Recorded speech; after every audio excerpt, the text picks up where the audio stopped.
You're listening to the Flex Success podcast, where we teach you how to be less shit. I'm your co-host Lizzy, and this is Dean. We'll be covering all topics relating to health, fitness, and bodybuilding. Join us as we use our in the trenches experience and up-to-date science to provide you with information that you can actually use. If you like what we do, be sure to give us a like, follow, share, and tag us on social media.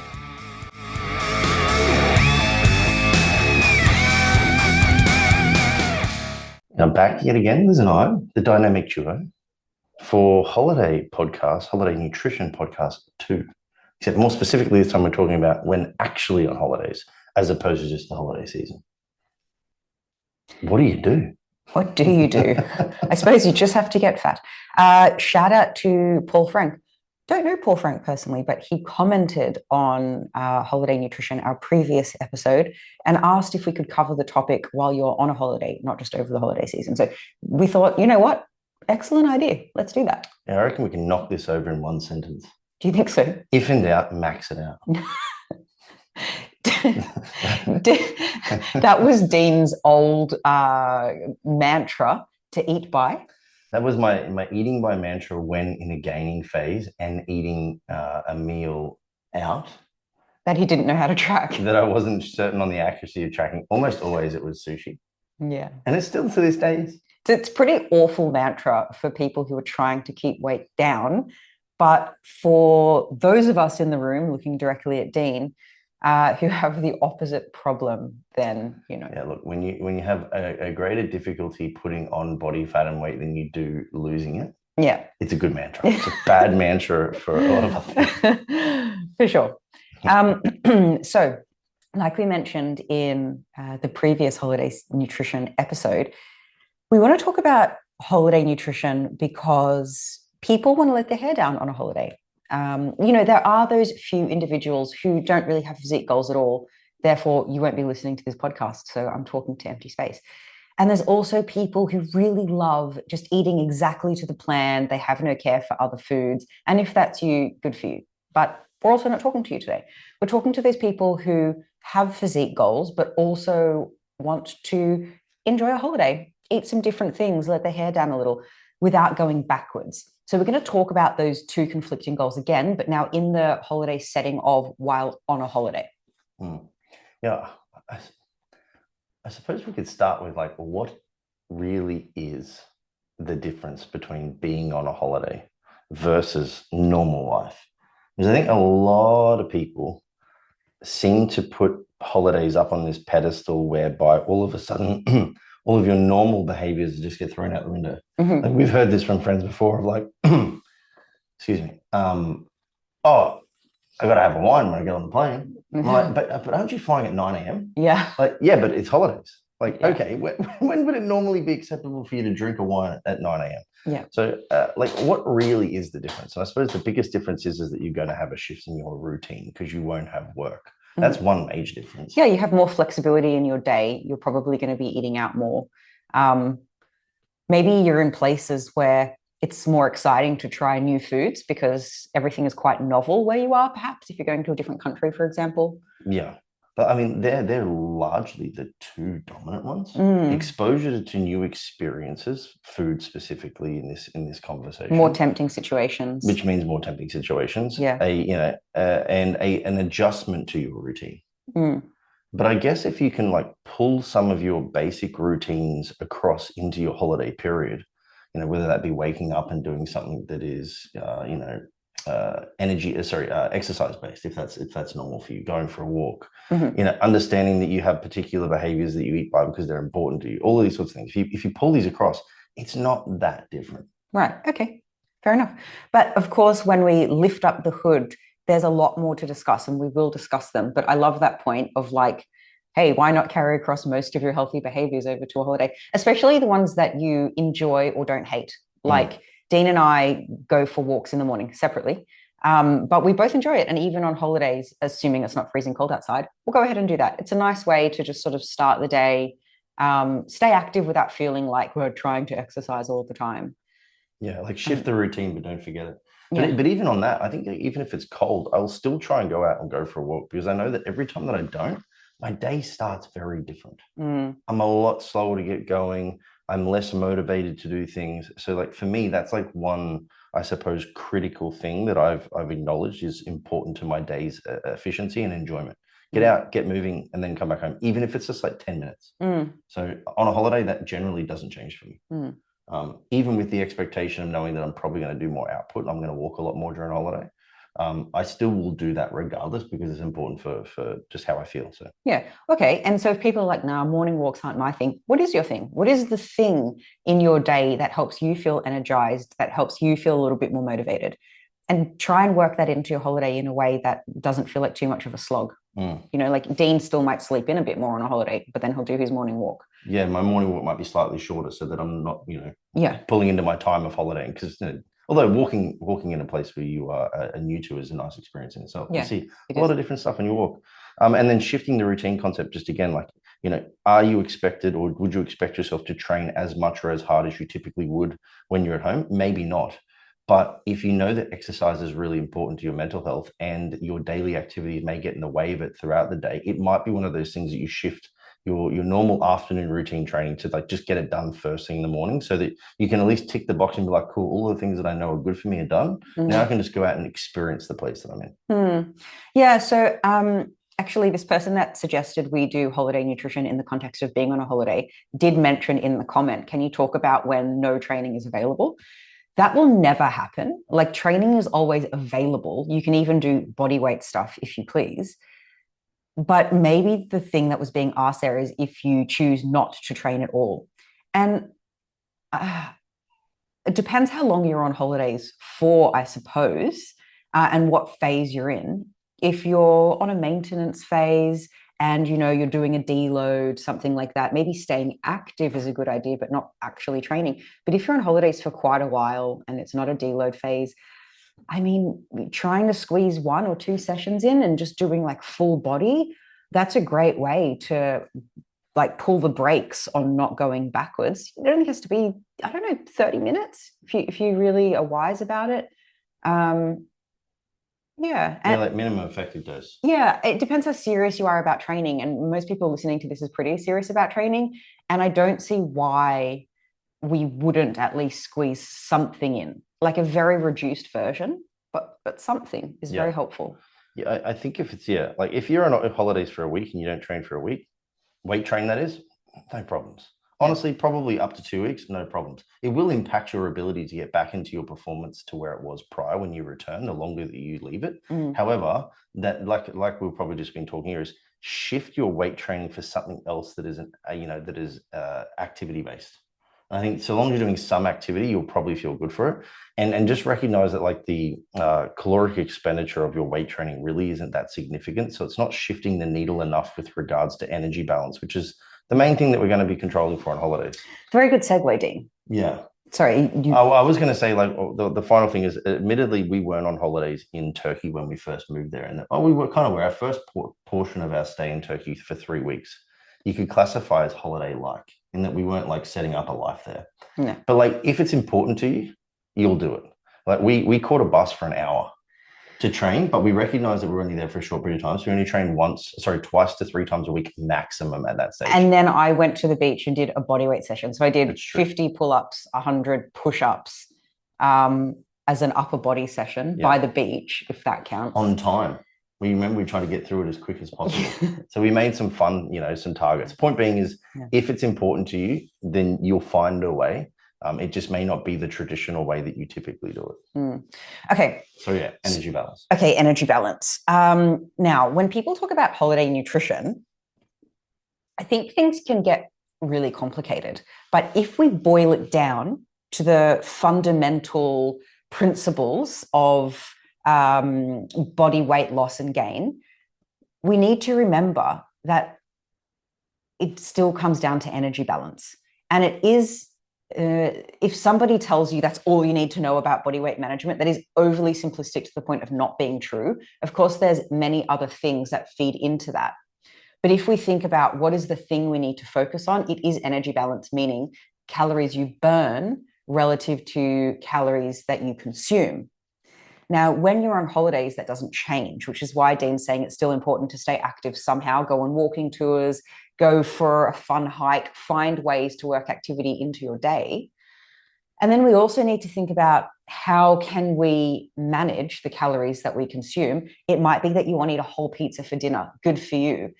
But what are we going to do for breakfast instead so that we don't totally blow the budget? Or what are we going to do maybe the day before to pull things down a little bit to compensate for that? And perhaps you think, look, there's no way that I can not increase my calories while on holidays and still have a good time. That's fine too. That means that we need to accept that a little bit of weight gain is going to happen. And maybe you want to, after a holiday, go on a really quick mini cut where you gain a kilo or two, then you lose the kilo or two and you're back to normal. And that's okay too. And I think setting up your expectations before the holiday means that you can go about your holiday with a loose plan and not have guilt thereafter because it was part of the plan. Yeah. Part of that plan should also be thinking about how you enter the holiday. I think if you are somebody who is currently in a fat loss phase, maybe you're actually in a fat loss phase so that you look fantastic for your summer beach holiday. Mm-hmm. I don't know, but don't enter that holiday starved.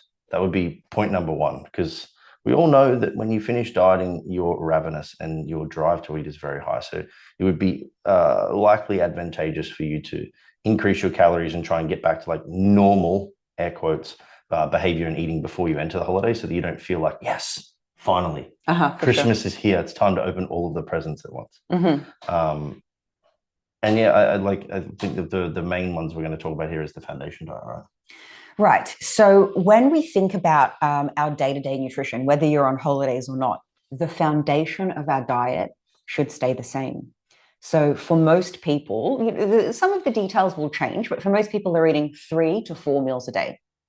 Every meal should have a serve of protein in it. Depending on your size will depend on what a serve looks like to you. For me, that looks like a minimum of 30 grams of protein. For Dean, more like 50 or 60. Mm-hmm. For me, because I have quite a big appetite, it also means that I'm choosing at least 200 grams, usually more, of fresh vegetables. Sometimes fruits are included in there as well, for fiber and for food quality, but like vitamins and minerals, but also to help me stay full on fewer calories, because fresh fruit and vegetables are great for that. And then I'm adding a carb or a fat. Okay. And then, so that's the foundation of my diet. And that doesn't change whether I'm trying to gain weight, maintain weight, or lose weight. And if I have extra calories up my sleeve, and most people have more calories up their sleeve after their minimum of protein and fruits and veggies are taken care of, then, you add your carbs and your fats, maybe some extra sauces. Maybe if you're hungry or you feel like it's some extra carbs on top of that, maybe 2 sources of fats, for example. Now, if you're going out, let's say you're like, well, how do I do that if I'm going out for pizza? What's pizza short of? Protein and vegetables, right? Yeah. So maybe before the meal, have a shake, eat an apple while you're on the way to the restaurant. You get there, you're not stuffed because it's just a protein shake and an apple, but you can enjoy your pizza. Your protein and your macros are taken care of. And maybe, you get halfway through the pizza and you're like, you know what? I'm going to take the rest home for later. Yeah. Or I'm going to give it to the guy on the street at the front of the restaurant. That's a nice thing to do too. Also quite nice to do.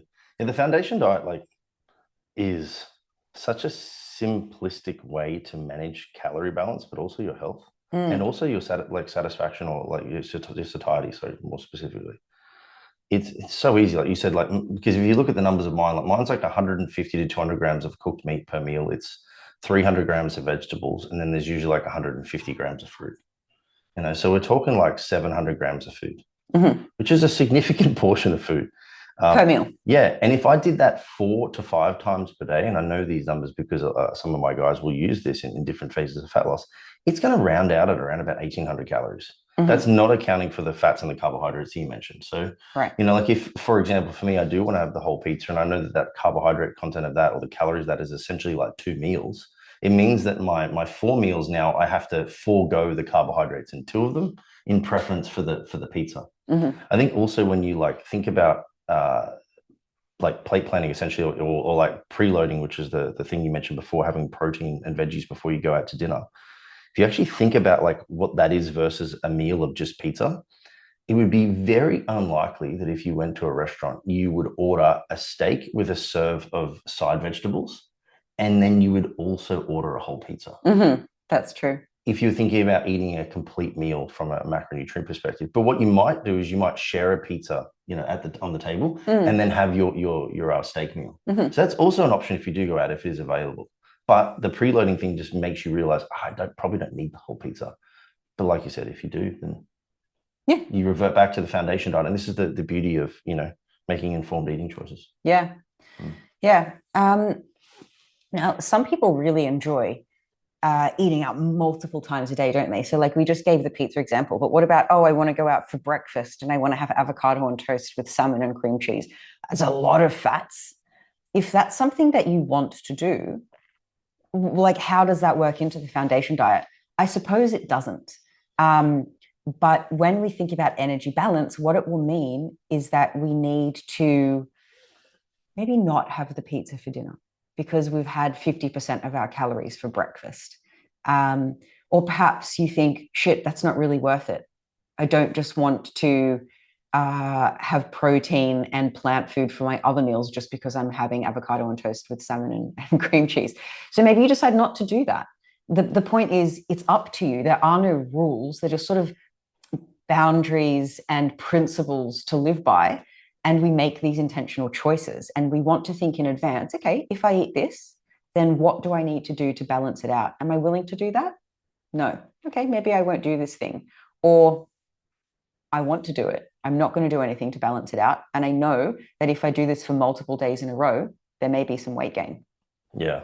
And just accept that, Well, this is the thing too, right? There's nothing morally or ethically wrong with over-consuming calories for a week.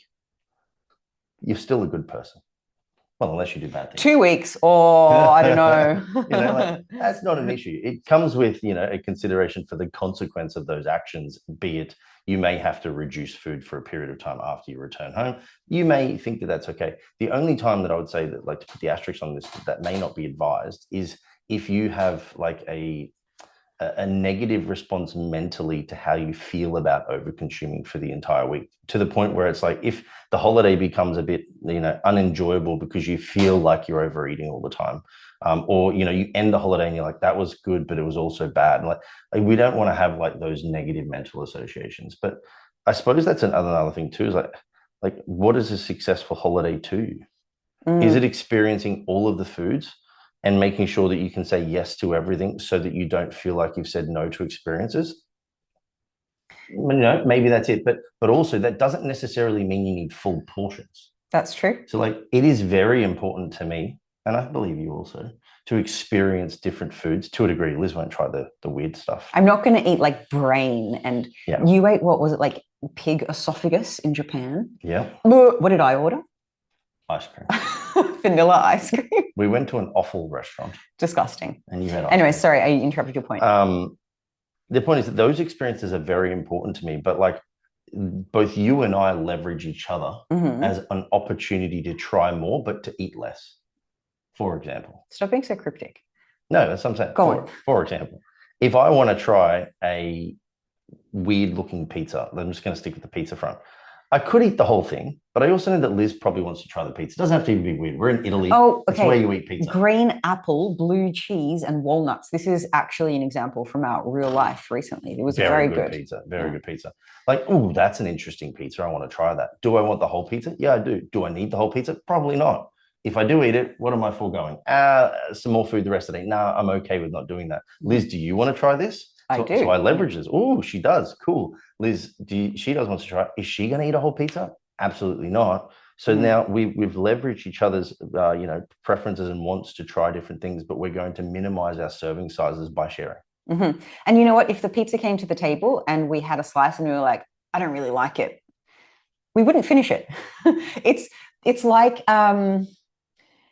I don't know, like why would you spend your limited calories? Because everybody has an amount of calories they can eat before weight gain occurs. Why would we spend that, especially on holidays where there's an abundance of opportunity to try new and delicious things? You've already spent the money, Liz.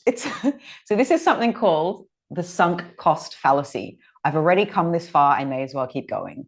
It's like starting I don't know, how long does it take to become a doctor? Like 8 years. It's like getting 2 years into an 8-year degree and being like, you know what, this isn't for me. but I've already spent 2 years of my life, so I'm going to spend 3. And by year 4 out of a 7-year degree, you're like, oh, I really hate this, but only 3 years left. Why would you just stop?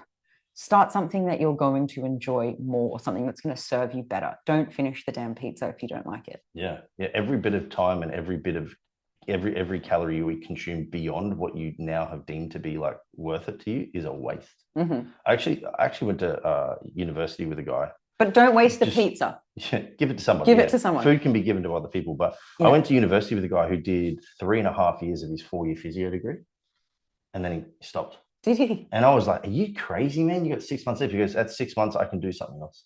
And I was like, "Oh, that's a great attitude." Do you know what? I totally agree with him. I was nearing the end of my degree, and I was like, oh, I don't know if I'm going to actually use this degree. Should I finish it? Should I not?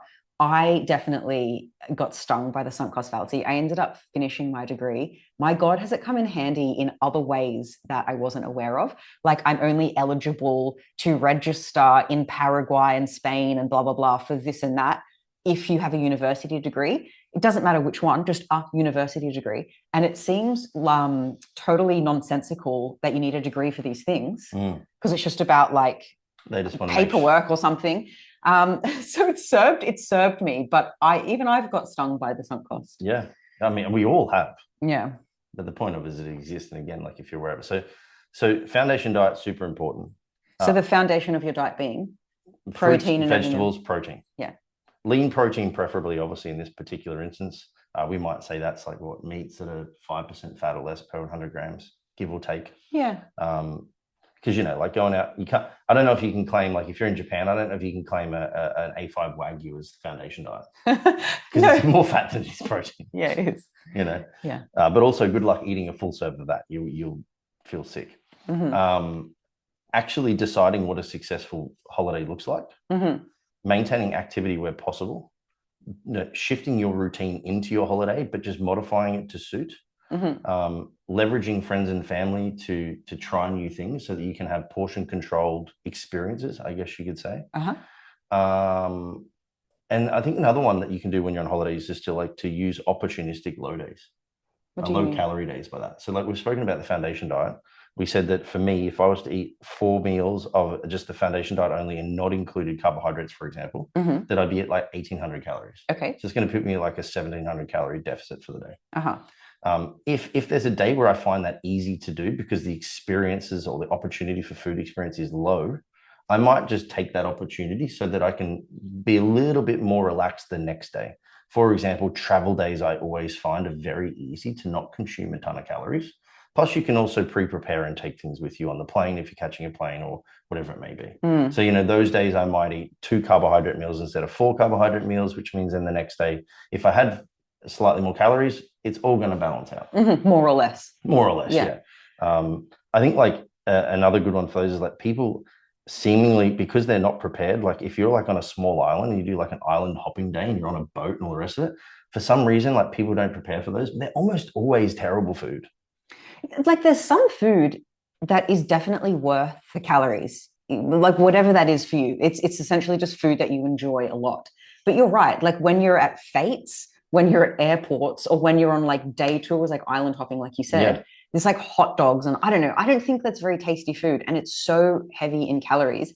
Why not be prepared with food? And I've done that before where I've brought lunch with me and the food there was actually all right. And I've just decided to have the food on the thing. But the thing is, I'm prepared just in case. Yeah.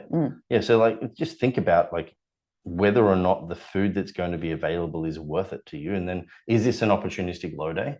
Or is it just a normal day and you're like, you know what, I don't think the food will be very good. I'm just going to enjoy my normal meals that I would eat. Yeah. Whatever it may be. So me and you, Dean, whenever we go on holidays, we always book a place with a kitchen so that we can cook. But not everyone does that. And that doesn't mean that you can't pack a lunch. So it could be, I don't know, if you eat tinned tuna and just salad from the supermarket, that's a meal, maybe a bread roll or something like that. You could buy like packet chicken or packet ham and a couple of carrots and an apple. Yeah, that's a meal. It could jerky. Protein yogurts, jerky, exactly. A protein shake. We always bring protein powder with us on a holiday. Even a protein bar. Not the greatest things ever, but they're still suitable in times of need. Like emergencies. for example, it might be I'm out for 8 hours today. Uh-huh. Do I really want to bring cooked chicken and salad for 8 hours? Probably not. If it's summer, no. But can you do the first meal of that? Yes. And then can you have like an as needed or if needed emergency bar? Sure, you can. Yeah. For later on in the day because it's completely shelf stable. So yeah. All right.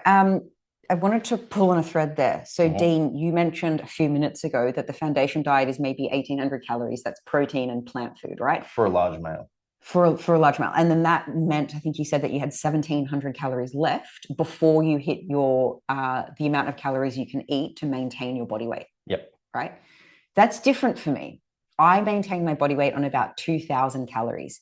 So if I'm eating my foundation diet and it's hitting 1,800 calories, it's actually a little less for me because the amount of protein I'm eating is less than Dean, but whatever. Let's just say it's 1,800 calories. I only have 200 calories on top of that to spend on a few carbs added to my main meals. I've got nothing extra. So depending on what your maintenance calories are, and that is determined largely by your body weight. Some other things feed into that too, like your body composition, your fat to muscle ratio, your gender, how active you are, stuff like that. But for the most part, the heavier you are, the more calories you can eat and maintain your body weight. I'm a small person. I'm like below 60 kilos. So we need to definitely think about that as well. And we consider those calories on top of your foundation diet, the foods that you need to eat to stay healthy and sufficient protein, as discretionary calories. Dean has loads of discretionary calories. I have very few. How much do you have? It's worth figuring that out. Life's not fair. Life is not fair. But as well, in a famine, I would survive longer because I don't need as many calories to stay alive. Yeah, and I'm also more like a Great Dane, likely to die quicker. You are because you're larger. Whereas I'm a Chihuahua, small but full of hate. Yeah. No, I don't know. It's a very good description of us. The difference is when you get angry, I think people would take you seriously. They wouldn't laugh and go, "Oh, that's cute." They'd be like, "Oh, I maybe won't fuck with that Chihuahua." That's true. I'm a dangerous Chihuahua. So maybe you're more like a Staffy. And then we also need to think about, within those discretionary calories, how do we want to spend them? We can spend them on more nutrient-dense foods, which are usually quite satiating. And we can also think about low energy density foods low in calories, or we can spend them on discretionary foods. The discretionary calories can be spent on discretionary foods. They're different things. Now, what are discretionary foods? They're foods that don't really add much in terms of micronutrients, vitamins, minerals, fiber, things like that, but they're delicious. Chocolate, give me an example. French fries, my favorite foods. Any sort of lollies. Actual chips in a packet. Ice cream, stuff like that. Donuts. And on holidays, that kind of is holiday food, isn't it? But we don't want to fill our diet with it. But if you have discretionary calories to spend, and you want to spend some of them on discretionary foods, fantastic. The reason we don't want to spend all of our calories on discretionary foods is because usually when we eat really delicious foods, we're encouraged to continue eating more of them. We don't find them very satiating. So we spend the whole day being really food focused. Spending one day just eating crappy foods and not healthy foods isn't going to impact our long-term health, but it's definitely going to impact how we sleep, how we feel, our hunger. That might bleed over into the next day because now the salad feels really boring in comparison. It's just not a good idea. Yeah, I think like people often don't think of discretionary calories as optional additions to the foundation food. In that, donuts are delicious, but as a singular meal, they're very unsatisfying. Okay. Pizza we mentioned before, delicious. I think is a singular meal, very like delicious, but not that satiating in volume wise. Right. And it's one of those things for me that I know that I can continue to consume. Because to be full on pizza, it's 2,000 calories. To be full on, like, I don't know, a nice chicken stir fry, 400 calories. Yeah. And so I like to think of those sorts of things as additions. Like it's if for example I'm somewhere and I'm like, oh, that cookie looks really good, and we've done this before. I'll take the cookie, but I won't eat it then on its own. What I'll usually then do is like, oh, I'm either going to go home and I'm going to have like a normal meal of like protein, veg, fruit, and then the cookie. Or if we go out to a restaurant, I'm going to try and like pick something that's similar to that and then add that on top of it afterwards. And So why? like, because then I can enjoy the deliciousness of that meal, but I'm eating it on an already satisfied stomach. Okay. As opposed to, so I think like portion control is easier. Portion control is easier. And I think trying to minimize the really delicious discretionary foods as snacks is a really smart option when traveling or at any time for that matter. Because snacking can add up. Yeah. Yeah. And like you mentioned before that not everyone has a kitchen. Let's just say you're at a resort that offers you a buffet breakfast, and then you're out and you're island hopping. You're doing all these things that people would typically think are like difficult to manage nutrition with. It's actually not. Like I see a buffet in this instance, if I was doing that, I'd see a buffet breakfast as an opportunity to like sort of tick the boxes of the foundation diet early. And then I would also leverage that buffet breakfast to take my fruit for the day. So, like I'm going to be like, all right, I'm probably not going to eat a lot of protein today. So my choices at the buffet breakfast are going to be things like, the lean portion of bacon. I'm going to add some ham. If there's somebody cooking omelets, because I'm in Thailand, I'm going to go for the egg white omelet with no oil. I'm going to ask these questions. I'm going to load up on vegetables. I'm going to load up on fruit. And I'm probably going to eat my 2 portions of a meal done then. Right. And then I'm going to go to the bar and I'm going to be like, there's apples there. They travel well. Or there's pears there. They travel well. I'm going to take a few of those for later on as well. I'm going to squish one of these peeled boiled eggs into my pocket. Yeah, delicious. And like you and I actually did, it just sparked a memory. I actually did this with you in Thailand. We stayed in a hotel for 5 nights, which is very unlike us. We did this because it was part of a package deal. And so I would do that in the morning, and then I would basically then decide what we wanted to eat throughout the day. Usually mango sticky rice because it's delicious.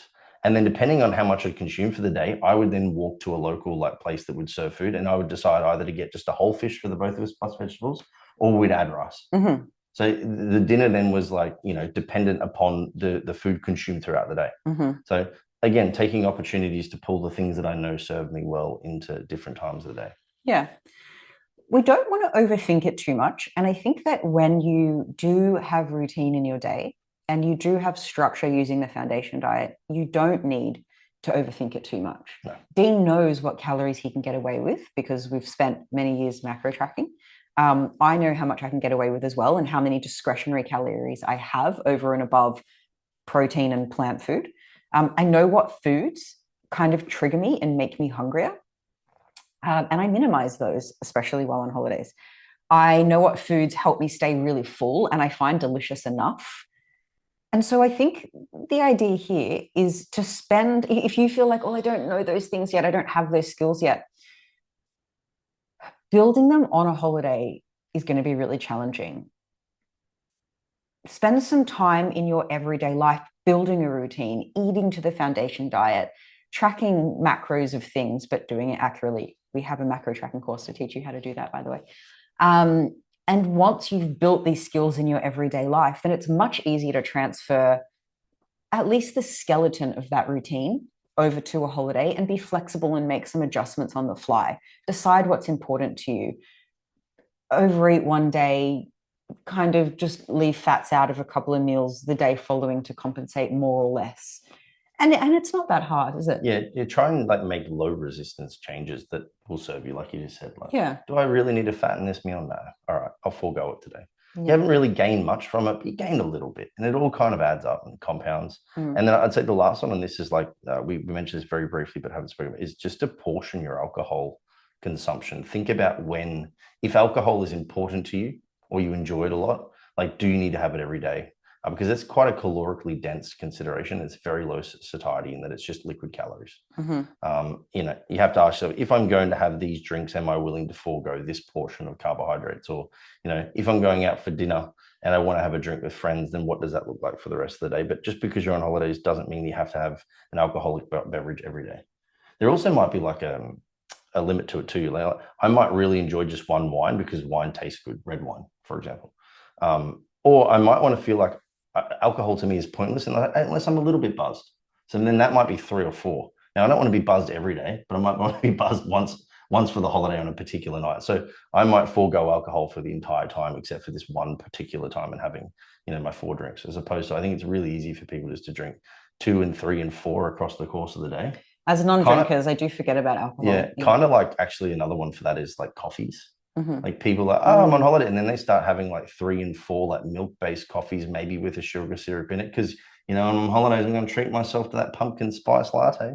And those things add up real fast. We forget about liquid calories, don't we? Easily. Like, oh, it's orange juice. It's good for me. Like, okay, but how many calories are you giving to a drink that's not going to help you stay full? If you're not eating any fruit, maybe it's a really good idea for some vitamins for sure. But choosing things that help you stay full if you have a big appetite is definitely a good idea. Maybe fresh fruit. Imagine that. Drink 300 mils of liquid or eat 300, 400 grams of food. Yeah. Yeah. It makes a big difference. A punnet of strawberries. All right, well, let's quickly discuss alcohol then. Sometimes alcohol, the calories from alcohol itself isn't what is going to impact your weight because maybe you're using your discretionary calories on it. But the things that come with alcohol, sometimes staying up late, and so you're not getting up in the morning, you don't feel like doing your morning walk and your whole day's impacted by that. Maybe on your way home, you're more likely to end up like with a slice of pizza in your hand, like, oh, how did this happen? Or you're snacking while you're drinking and you're not really thinking about it. There's cocktails involved, so it's not just the alcohol, it's now the syrups and the mixes, and you just had no idea that cocktail was 800 calories, because it's just 2 shots of vodka. So sometimes it's the things that are associated with alcohol that can, add to the unstuckness, not the alcohol itself. But if we are just talking about a beer with a late lunch, perhaps not such a big deal. What's that? 150 calories, more or less. Yeah. Not that much at all. Yeah, like challenge yourself to think about like what it is to be on holidays. I think that's probably the biggest thing. And if holidays for you is unwinding, what are other ways that you can unwind outside of getting shit-faced every day and eating like an asshole? For us, we really like to, I know this sounds really lame and we sound super old, but go on history walking tours and just like learn about a place. I recently went scuba diving. I got my scuba diving license like 11 years ago and haven't dived in many, many years. And one of my friends that we went to Malta with got recently very into diving. So I went with him. Yeah. Seeing different landmarks. Yeah. I mean, a lot of ours involves being active. In that there's walking and or a bike tour. Yeah, hire a bike and see the place. The biggest thing is that doesn't really change a lot from an output perspective for us from life to holiday because we're relatively active anyway. Yeah. But I think the problem we enjoy being active. But actually, this is a good point. Let's just say that we have a fairly normal, our normal life is fairly active, and you might have this because at home you have like very like controlled routine and some strict rules around. I do this amount of output, I do this amount of cardio, and I do this amount of weight training, right? If you were to forego that routine when you go on holidays, there's every possibility, and then you just like laze by the pool, by all means do so. But there's every possibility that you may have actually just shifted your calorie balance by 5 or 6 or 700. Like if I walk 10,000 steps a day and that's 600 odd calories, and then I only do 2,000, I've now just foregone my opportunity to eat those 400 calories and stay at calorie maintenance. Yeah. So it's very, very easy if you do like remove your routine that what you used to, that it could cost you a lot. So now you'd have to go on holidays and eat less than what you're already eating now to maintain, just because you've decided just to kick back. Yeah, for sure. So kick back by all means, but find ways to work activity into your kicking back. Yeah. Like literally never once have me and you on a holiday gone, oh, we need to go for a walk for steps. I don't think so. We just end up doing the steps because we like to walk around the cities and go and see this and that. Yeah. Live life with intrigue. Yeah. Have curiosity, my friends. Walk through Harlem at night.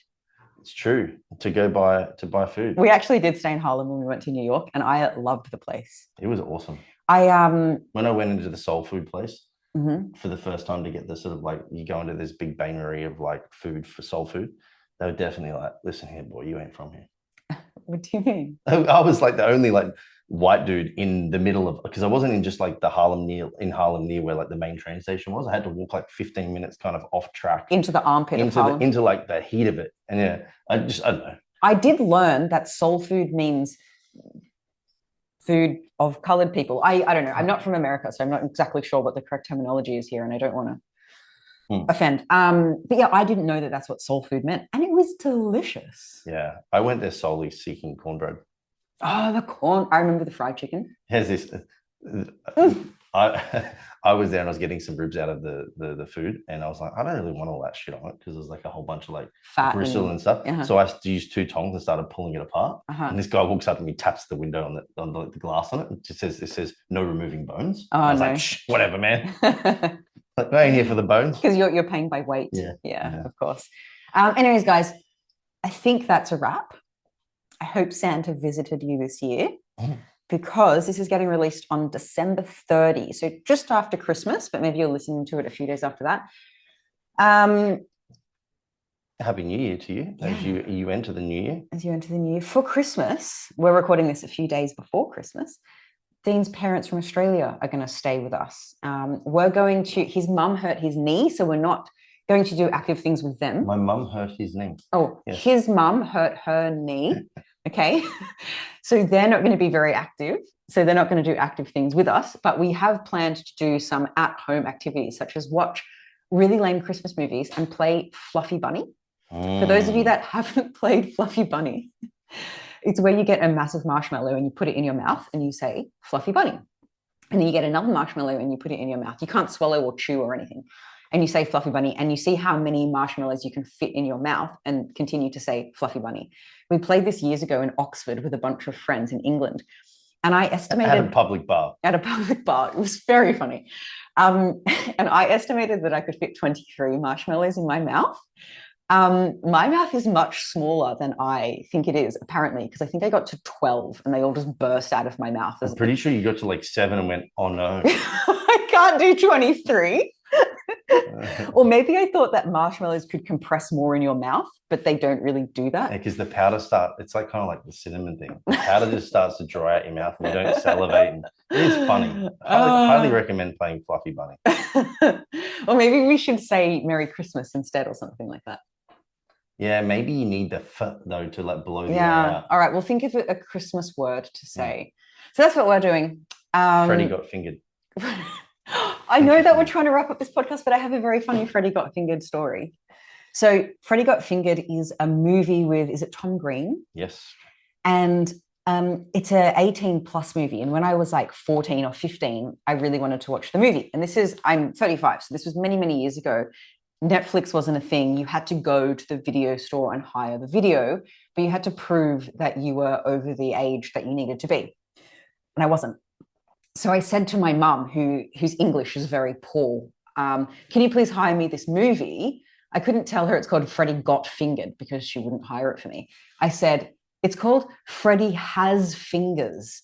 And people usually interpret things that my mum says because her accent is so strong and her English is so poor.